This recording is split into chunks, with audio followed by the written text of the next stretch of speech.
নিরঙ্কুশ সংখ্যাগরিষ্ঠতা নিয়ে সরকার গঠন করতে যাচ্ছে বিএনপি। ইতিহাসে সেরা নির্বাচনী সাফল্যে বিরোধী দলের জামাত।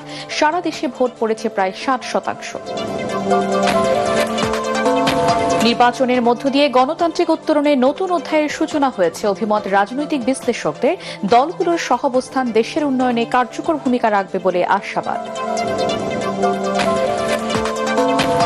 ভূমিধস বিজয়ে শুকরিয়া জানিয়ে সারা দেশে বিশেষ দোয়া মোনাজাত। তারেক রহমানের নির্দেশে বন্ধ বিজয় উদযাপন জনগণের প্রত্যাশার প্রতিফলন, বলছেন নজরুল ইসলাম খান।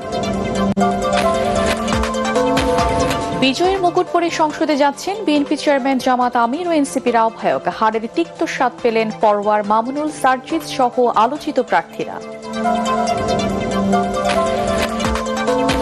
ভুল প্রার্থী মনোনয়ন ও ভোটার টানতে ব্যর্থতায় সিলেটে জামাতের ভরাডুবি। মূল্যায়ন বিশ্লেষকদের বিভাগের উন্নয়নের সবাইকে সঙ্গে নিয়ে কাজ করতে চান বিএনপি বিজয়ীরা। এবং বিএনপির বিজয় তারেক রহমানের প্রতি মানুষের আস্থার প্রতিফলন। শুভেচ্ছা বার্তায় নরেন্দ্র মোদী। অভিনন্দন জানিয়েছেন পাকিস্তান, যুক্তরাষ্ট্র সহ বিশ্ব নেতারা।